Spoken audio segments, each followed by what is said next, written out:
Hey bakers! I'm back, and today we're going to make sourdough pumpkin dinner rolls from the Perfect Loaf. Stay tuned to find out how they turn out. Let's bake. Oh man, I forgot to preheat the oven again. My wife begged me to make sourdough pumpkin dinner rolls from the Perfect Loaf's website this week, and I happily obliged. Shout out to Maurizio from TPL for the recipe. Let's head over there now and see what he's got in store for us today. This recipe has three main parts: the levain, the dough, and the toppings. To make the levain, we need 48 grams of high-protein white flour, 48 grams of water, 48 grams of ripe sourdough starter.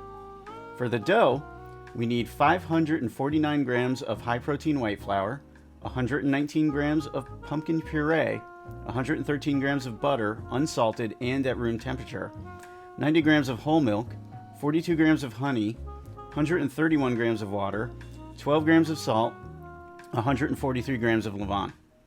For the toppings, we need 1 egg, salt, and some sesame seeds. And we'll bake the rolls at 425 degrees Fahrenheit for 10 minutes and then 350 degrees Fahrenheit for up to 25 minutes or golden brown. Before we get the levain ready, please like and subscribe for more great content from me. Also, stick around to the end. We'll go over some pro tips to help with your baking. Let's mix the levain. We use our starter, water, and flour and get them mixed together until there are no dry bits. Once this is done, set it aside and proof in a warm location for 4 to 8 hours. I did 8 hours on this one, but 4 hours is totally fine. Our levain is ready, and I've already gone ahead and pre-measured the ingredients for the dough as well. For this one, we are using the stand mixer and starting with the paddle attachment. First, set the mixing speed to 1 and add the water, flour, levain, whole milk, honey, pumpkin puree, and the salt. Mix for about 1 to 2 minutes, or at least until you don't see any more dry bits. Second, switch to the dough hook and mix on speed 2 for about 5 minutes, or when you start to see the dough clumping around the hook. Then let the dough rest for 10 minutes. Next, start mixing at speed 1 and slowly add room temperature butter for 5 to 10 minutes. Just make sure that the butter is thoroughly mixed into the dough before you stop mixing. Then, transfer the dough to a bulk fermentation container, cover, and let the dough rest for 30 minutes. The dough is rested, and now we will do some stretch and fold sessions to strengthen the dough.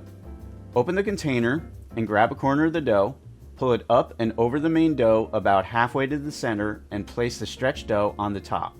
Press it down a little into the dough. Grab the next corner and repeat until you work your way around the dough completely. Then cover and let the dough rest for another 30 minutes. If at any point the dough gets stiff and hard to stretch, just stop and let the dough rest until the next session. After another 30 minutes, complete another stretch and fold session on the dough again, cover and let the dough bulk ferment for an additional 3.5 hours. Now the dough is ready to divide and shape.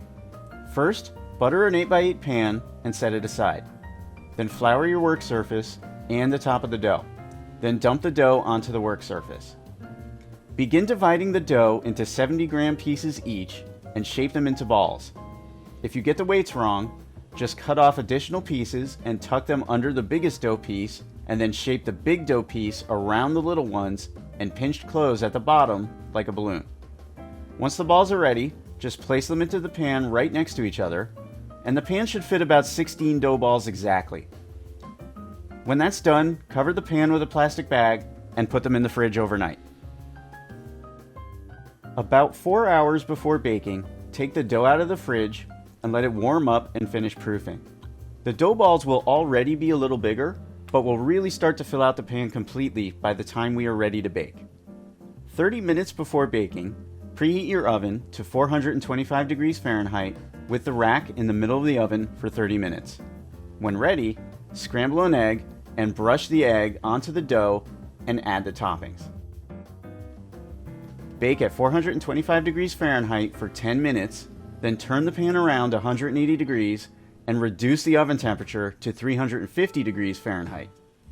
Bake at 350 degrees Fahrenheit for up to 25 minutes or until the tops are golden brown.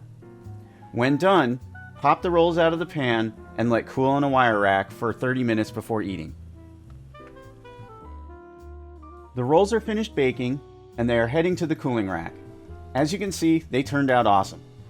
My wife couldn't wait and she already ripped one open, but they're still too hot and she decided to let them cool for a bit longer. I'm sure she'll love them though.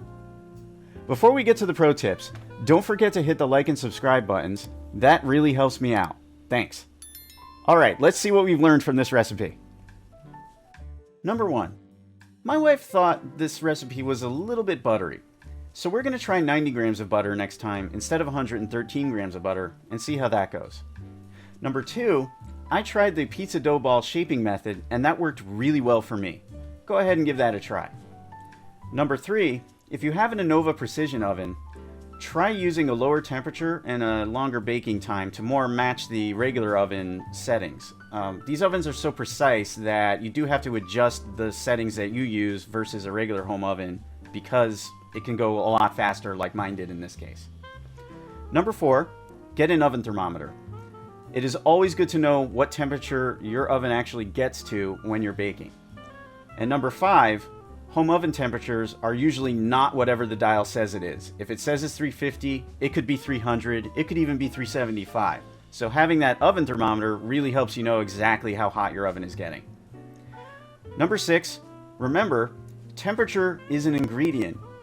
So when you're proofing, when you're mixing dough, when you're baking, at all times, temperature can really make a difference in how things go with your bake. Number 7, and I say this one a lot, get a kitchen scale. Always do your recipes by weight instead of volume. That is the best way to be accurate with your recipes. And number 8, mixer settings are guidelines, not rules. It's important to know what you're looking for when you're mixing the dough, rather than worry about mixing on setting 2 for 10 minutes. Alright, that's it for this time. Go ahead and give this recipe a try. And check out some of my other videos too. Until next time, happy baking!